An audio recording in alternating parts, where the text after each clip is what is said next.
नमस्कार दोस्तों, आप देख रहे हैं बिजनेस टुडे टीवी। मैं हूं साक्षी बत्रा और मेरे साथ आज है टीना जैन कौशल, जो कि आप लगातार इनके आर्टिकल्स को पढ़ते हैं बिजनेस टुडे मैगजीन में, बिजनेस टुडे वेबसाइट में।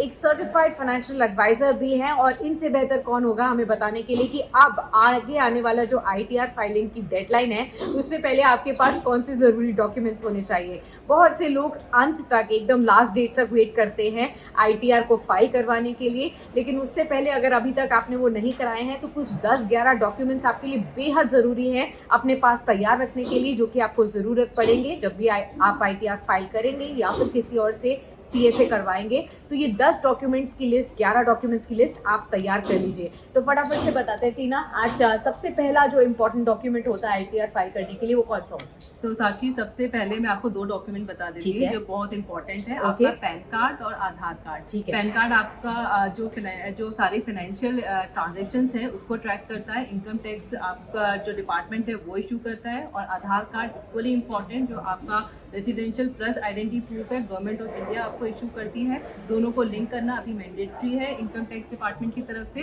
तो सबसे पहले पैन कार्ड और आधार कार्ड। ठीक है, तो पैन कार्ड और आधार कार्ड को हैंडी रखिए जैसे ही आप ITR फाइल करेंगे, क्योंकि इसमें आपकी पर्सनल डिटेल्स और फाइनेंशियल डिटेल्स दोनों होती हैं। बहुत ही ध्यान से इन सब से आपको डॉक्यूमेंट फाइल करने हैं। इसके अलावा कौन से इंपॉर्टेंट? तीसरा सबसे इम्पोर्टेंट है फॉर्म 16। ओके। आपका एम्प्लॉयर इशू करता है फॉर्म 16, और अगर आपके एम्प्लॉयर ने अभी तक आपको इशू नहीं करा है तो आपका राइट है, जो एम्प्लॉयर डिनाई नहीं कर सकता। आप अपना फॉर्म 16 मांगिए, क्योंकि उसी के बेसिस पर आप अपना ITR भर सकते हैं। ठीक है। और फॉर्म 16 के 2 पार्ट होते हैं, पार्ट A और पार्ट B।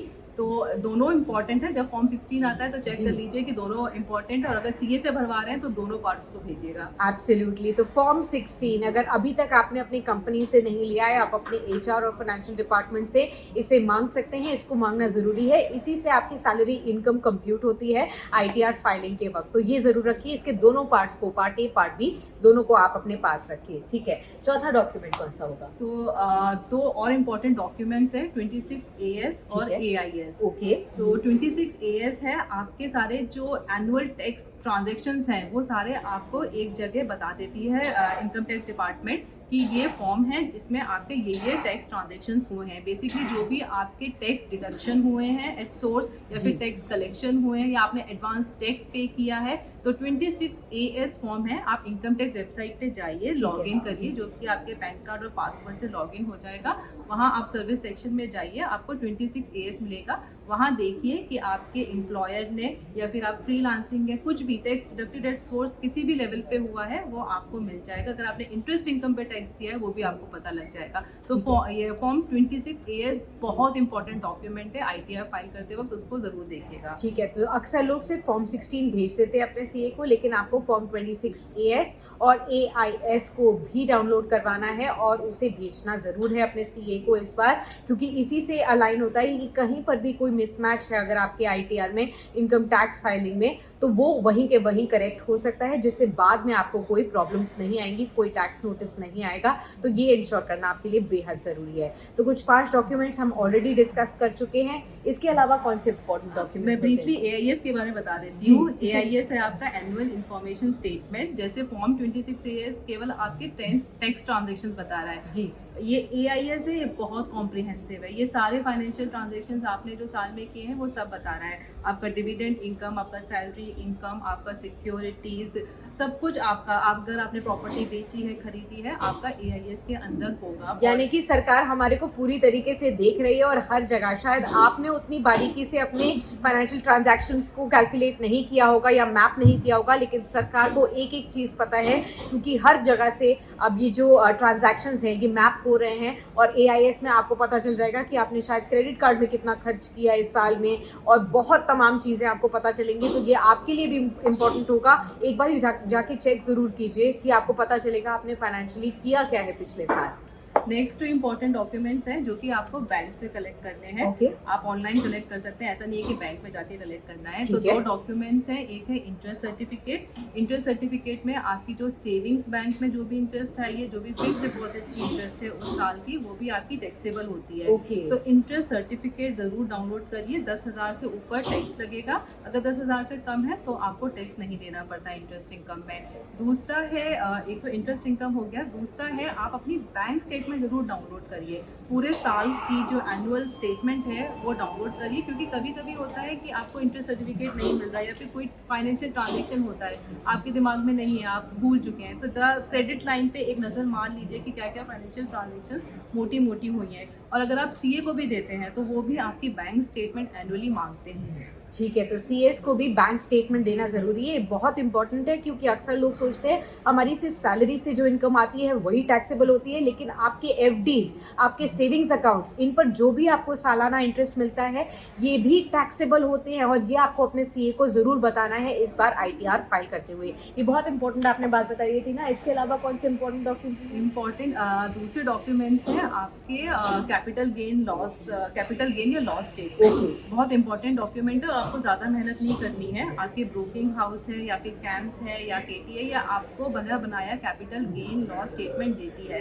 तो आपको बस ऑनलाइन चेक करना है। अगर आपने सिक्योरिटीज़ में या फिर म्यूचुअल फंड में ट्रांजेक्शन्स करे हैं तो अपनी ब्रोकिंग हाउस या फिर कैम्स या आरटीए की कोई भी आरटीए है उसकी वेबसाइट पे जाइए और कैपिटल गेन लॉस स्टेटमेंट ज़रूर डाउनलोड करिए, क्योंकि उस पर भी ये एक्स्ट्रा इनकम है, आपकी अदर इनकम है, उस पर भी आपको टैक्स लगेगा। ठीक है, तो अपने कैपिटल गेन्स और लॉस, और अक्सर हम देखते हैं पिछले 1-2 साल में तो लगातार बहुत से लोगों ने डीमैट अकाउंट खोलवाए, स्टॉक मार्केट्स की लगातार इस ऊंचाई को देखते हुए म्यूचुअल फंड्स में शायद आपने निवेश किया होगा, तो इन सब के स्टेटमेंट से भी पता चलेगा कि आपने कोई जो प्रॉफिट्स कमाए हैं उसके ऊपर कोई कैपिटल गेन्स टैक्स बनता है या नहीं बनता है। इसे आप छुपाइए मत और ज़रूर दीजिए अपने सीए को इस बार आईटीआर फाइल करते हुए। इसके अलावा क्या इंपॉर्टेंट? इसके अलावा 2 और हैं जो मैं बोलूँगी। अगर आपने कोई प्रॉपर्टी सेल करी है उस साल तो उस पर भी आपको कैपिटल गेन देना पड़ेगा, अगर आपने उसमें प्रॉफिट कमाया है। तो प्रॉपर्टी अगर सेल करिए उससे रिलेटेड सारे डॉक्यूमेंट संभाल के रखिए, इनकम टैक्स भरते वक्त ज़रूर काम आएंगे। और लास्ट में बोलूँगी, अगर कोई फॉरेन इनकम है तो उसको भी आपको डिस्क्लोज करना पड़ेगा। और जो इंडिया की कई कंट्रीज़ के साथ डबल टैक्स एग्रीमेंट होता है, तो अगर आपने उस फॉरेन इनकम में टैक्स भरा है तो आप इंडिया में टैक्स क्रेडिट भी ले सकते हैं उसका, अगर उसका डबल टैक्स एग्रीमेंट है। तो ये कुछ डॉक्यूमेंट्स हैं जो मैं कहूँगी संभाल के रखिए। आपको लास्ट मिनट भागने में, उधर उधर भागने में, वैसे ही टैक्स भरना बड़ा कॉम्प्लिकेटेड एक सब्जेक्ट है, तो अगर आप ये डॉक्यूमेंट्स रेडी रखेंगे तो लास्ट मिनट के भागम भाग से आप बच जाएंगे। एब्सोल्युटली। आपने मुझे प्रॉपर्टी के बारे में बताया कि अगर किसी ने कोई प्रॉपर्टी बेची है तो उसके ऊपर अब प्रॉफिट हुआ है अगर आपको, तो उसके ऊपर आपको कैपिटल गेन्स टैक्स भरना पड़ेगा।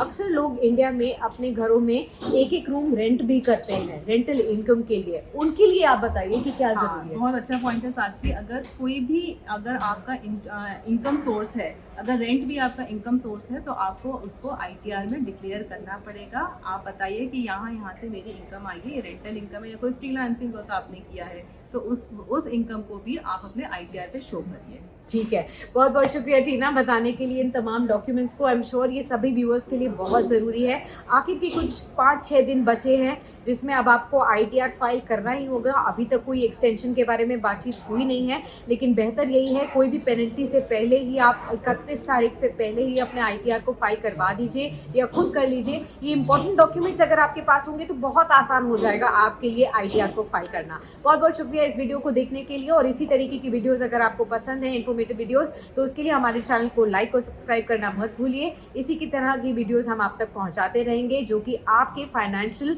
और आपके पर्सनल फाइनेंस से रिलेटेड हो। बहुत बहुत शुक्रिया जुड़ने के लिए। फिलहाल वीडियो पसंद आया तो हमें लाइक, कमेंट, शेयर और सब्सक्राइब जरूर करें।